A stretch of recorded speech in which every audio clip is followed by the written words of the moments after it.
இன்றைய வேதவசனம் மத்தேயு 5:9. சமாதானம் பண்ணுகிறவர்கள் பாக்கியவான்கள், அவர்கள் தேவனுடைய புத்திரர் எனப்படுவார்கள். ஆமேன்.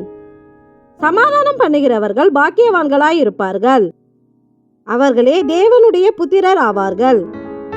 ஏனெனில் நம் தேவன் சமாதானக்காரனர். சமாதான பிரபு என்பது அவருடைய நாமம்.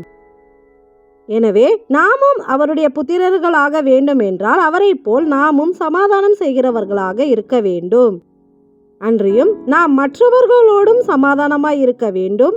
நம்மோடும் நாம் சமாதானமாய் இருக்க வேண்டும்.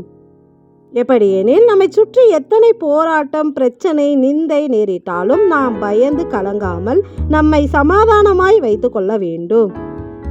போராட்டத்தின் மத்தியில் எப்படி சமாதானமாய் இருப்பதெனில், நீங்கள் ஒன்றுக்கும் கவலைப்படாமல் எல்லாவற்றையும் குறித்து உங்கள் விண்ணப்பங்களை ஸ்தோத்திரத்தோட கூடிய ஜெபத்தினாலும் வேண்டுதலினாலும் தேவனுக்கு தெரியப்படுத்துங்கள்.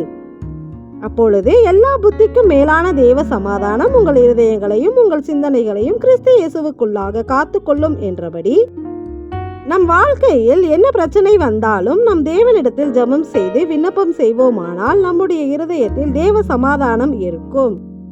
எப்படியெனில் நாம் தேவனிடத்தில் விண்ணப்பம் செய்யும் போது அப்பா பிதாவே என்று கூப்பிட பண்ணுகிற புத்திர சுவிகாரத்தின் ஆவி நமக்குள் வந்து தேவனுடைய சமாதானத்தை நமக்கு அருளி நம்மை தேவனுடைய புத்திரர்களாக மாற்றும்.